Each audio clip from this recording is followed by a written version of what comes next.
வணக்கம் ஃப்ரெண்ட்ஸ், நான் உங்கள் உமா. எல்லோரும் எப்படி இருக்கீங்க?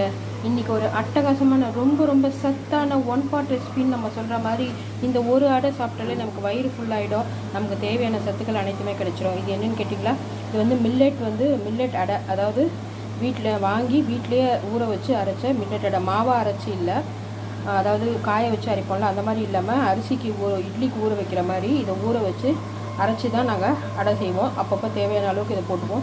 இதில் வந்து பார்த்திங்கன்னா திணை, சாமை, வரகு, குதிரைவாரி, பனிவரகு, அது மட்டும் இல்லாமல் கருப்பு உளுந்து, கருப்பு கொள்ளு, அதுக்கப்புறம் அந்த பாசிப்பயிறு எல்லாமே இதில் இருக்குது. சரிங்களா?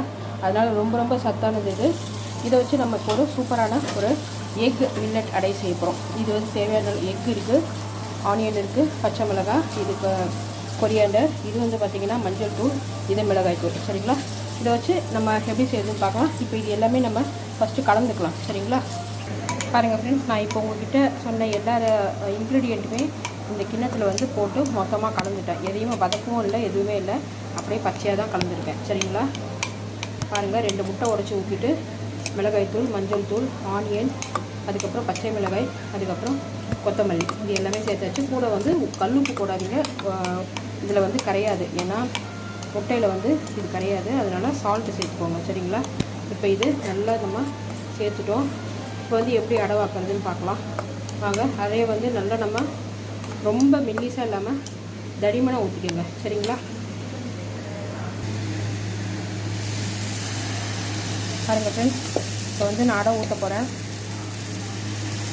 அவ்வளோதான், ரொம்ப சின்ன அடை தான் இது, ரொம்ப பெருசெல்லாம் கிடையாது, ரொம்ப ரொம்ப சின்னது. இது ஒன்று தான், இது ஒன்று சாப்பிட்டாலே போதும், வயிறு வந்து உங்களுக்கு கம்ப்ளீட்டாக ஃபில் ஆகிடும். சரிங்களா? அவ்வளோதான், அடை ஊற்றியாச்சு. பாருங்கள் ஃப்ரெண்ட்ஸ், இப்போ எடுத்து வச்சுருக்கேன் இந்த முட்டை கலவை இருக்குது இல்லையா, இதை வந்து இதில் ஊற்றிடலாம்.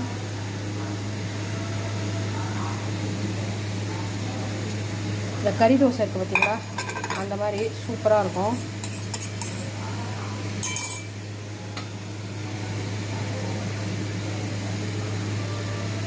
பாருங்கள், இதை பிடிச்சாச்சு, நல்லா பரப்பி விட்டாச்சு. இந்த ஸ்டேஜில் தேவையான அளவுக்கு எண்ணெய் சேர்த்துக்கலாம். சேர்த்து இதை நான் இப்போ க்ளோஸ் பண்ணி வச்சிடுறேன். க்ளோஸ் பண்ணால் தான் நல்லா அந்த நம்ம போட்டிருக்க அந்த எக்கு, அந்த ஆனியன்லாம் நல்லா குக் ஆகும். 5 நிமிஷம் கழிச்சு எப்படி இருக்குன்னு பார்க்கலாம். பாருங்கள் ஃப்ரெண்ட்ஸ், எவ்வளோ சூப்பராக வெந்திருக்கு பார்த்திங்களா முட்டை. இப்போ வந்து நான் அடுத்த சைடு திருப்பி போட போகிறேன். திருப்பி போட்டுட்டு திரும்பவும் ஒரு 5 நிமிஷம் வைக்கலாம். பாருங்கள் ஃப்ரெண்ட்ஸ், அட்டகாசமான மில்லட் எக் அடை சூப்பராக தயாராகிடுச்சு. நீங்களும் இதே